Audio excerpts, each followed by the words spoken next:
Welcome. I appreciate so much everyone joining us for our Facebook Live book launch party for my book, The Legend of the First Super Speedway. And I know your time is important, and I just really appreciate that you've taken the time to share with us. We're all excited about it. I have my wife and partner here and my daughter as well helping me out. So the purpose of this call is to talk a little bit about the book, and I think the best prop for doing that is going to be the website that we've created. But I also wanted to get started by sharing that we've got a trivia question. So it's a little bit of an incentive for you to hang around. We will announce the winner, assuming there is a winner, before the end of the call. The trivia question is, who was the first driver to drive the iconic Marmon Wasp? And I will give you a little hint. It's not Ray Haroon, so we wouldn't make it that easy. We've got apparel. You can see my shirt. We've got all kinds of merchandise. We just decided to go full out and when we produced this book, and we wanted to have not just the book, but also the apparel and the mugs and everything. That you don't need to be reminded that we're into the Christmas season now. So I'm just making things easy for you. You can buy at markgdill.com. Let's walk through the website. What you see here is our homepage, and I think the best way to get through it is to talk a little bit about the navigation bar at the top and all the information that you need. On the home page, you see the graphic display, and I want to acknowledge my wife, Esther, for creating this thing. She did beautiful work. And you'll see on the home page some of the early reviews that we've got on the book, and I'm just so proud of these things. Reader's Favorite gave us a 5-star review, so that's the top of the mountain as far as they're concerned. So I'm delighted with that. You'll also see a couple of book trailers. We'll show that to you shortly. As the next tab is for books, and that's where you can go to purchase the book. It's also going to be available on Amazon and Barnes & Noble. I just found out yesterday it's going to be at Target and Blackwell's in England. So I'm pretty proud that people are picking it up. But the quickest way to get the book is to purchase from BookBaby, that you can see when you click through on the books tab. That is available now. You won't have to wait. With Amazon and the others, you have to wait till November 25th. Okay, I guess we've got a winner here. A gentleman by the name of Alan. Okay, so Alan, congratulations. And hang around. We'll get your address and get that out to you. For everyone else, what Alan knew is that it was a gentleman by the name of Harry Stillman who drove the Marmon Wasp. It was in March of 1910, and Ray Haroon was off in California racing on a board track, and Stillman was one of the backup drivers, and they wanted to test it at the Brickyard. So and his nickname was Sunshine. Harry Sunshine Stillman, the first driver to drive the Marmon Wasp. So good job, Alan. So continuing on with our store, we mentioned apparel, the mugs, we have tote bags, hoodies, thermos. We're really happy, and it's high quality material. The hoodie, for example, and the t-shirt I have on just really feels good on the skin. So check that out. We also have a blog, and I'm going to be updating that regularly. And it's just fun stuff that are in the theme of the book and my original website, firstsuperspeedway.com, which is a collection of most of the research material I used to write the book. I will say, and I hope I don't sound like I'm bragging, but it's the world's largest collection. I'm totally confident in saying that. World's largest collection of in period, pre-1920 auto racing news coverage. On the About page, you can learn a little bit more about what we do and the things that we're intending to do. And you'll see a lot of good information there. So in a nutshell, that's what the website is all about. And I wanted to, at this point, introduce our video trailer. Before we run that, I want to send a big thank you to Conrad Picciarello and the Innovative Edit guys. I'm really proud of what they did. And it's something that we learned as we were learning how to market a book, that it's just best practice. Just like with movies, you have a trailer. So if we can run the video.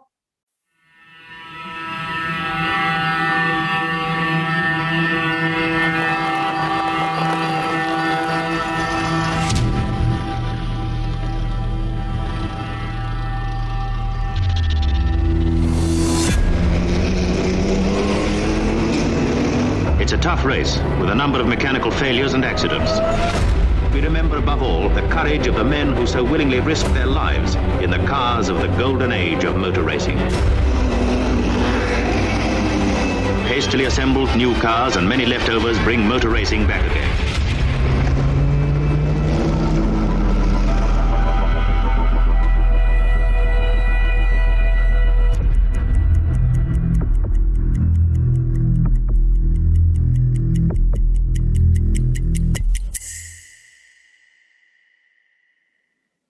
How was that video? Again, I'm really proud of it, and I encourage you, go forward and multiply, share that with all your friends. It's a fun video, but of course it benefits me with my book, and I'll be unabashed on that, but I really would be delighted if you share that widely.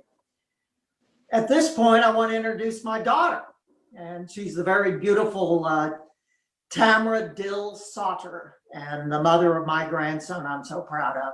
And I've asked her to ask me a few questions that have popped up in previous media interviews. So Tamara, if you want to get started, let's do it.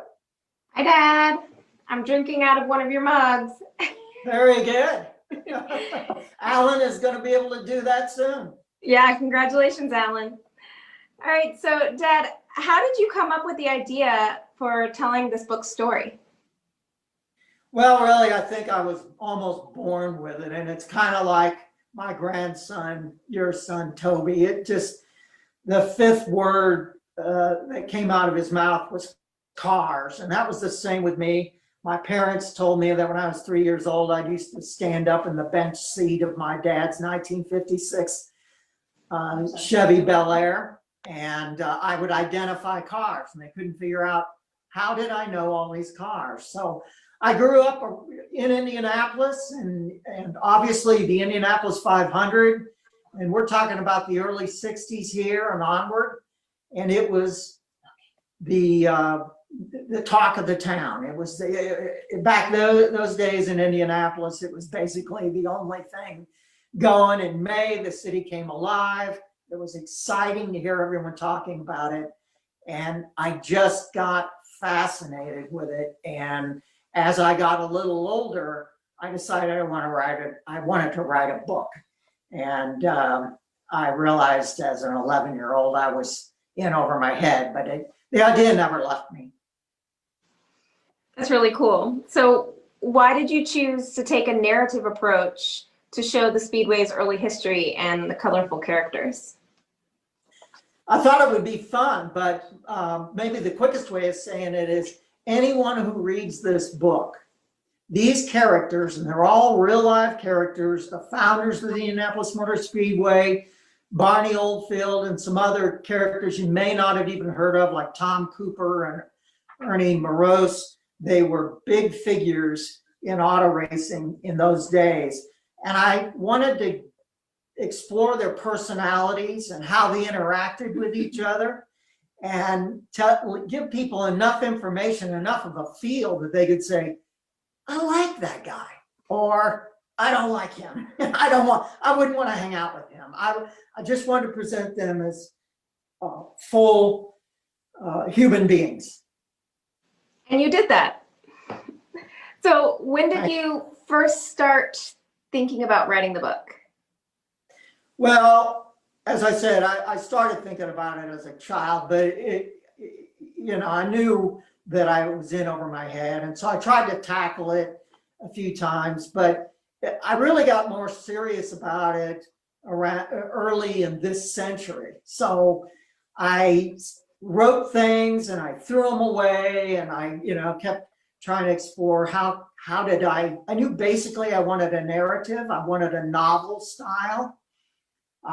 When you think about this book, think of Ford versus Ferrari, for example. I wanted that, but I didn't know exactly how to tell it. And all the research, that was so time consuming. And eventually I saw the story unfold, and it took me years, and I had a number of positions where I had significant responsibility in the companies I worked for. And I literally just had to set the book aside at times for years, but it never left my head. I was determined to tell this story because it's basically a bucket list item for me, and hallelujah, it's here. Yay! So you've devoted a lot of time and effort to documenting auto racing history through your first Super Speedway website.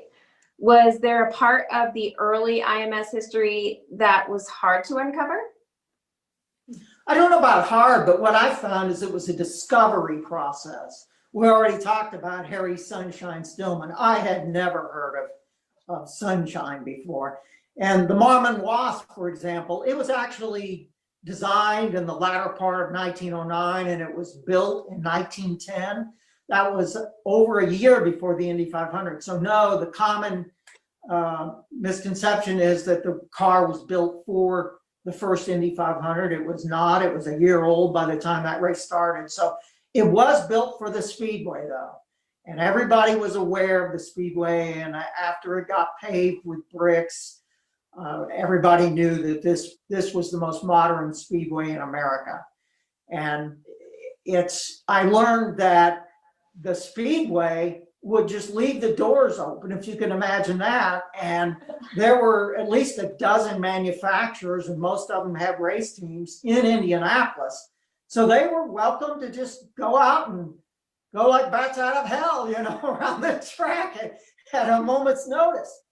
And there's other things. I was talking about the Marmon Wasp. It was actually wrecked, and the Marmon people in 1910 felt it was maybe not even something they could repair. So they talked about junking it, but then reconsidered, and of course, the thing made history. I also want to throw in something most people don't know, but Ray Haroon won the big race at the Speedway in 1910. It was called the Wheeler-Shebler 250. And so Ray, he's not just a one-time Indy 500 winner. He won the big race at the Brickyard in 1910 as well.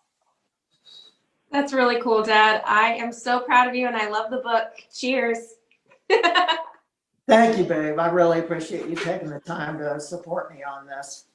So I guess in closing, and Alan, if you can stick around, we'll get your contact information. And it's time we wanted to part with a final roll of the video.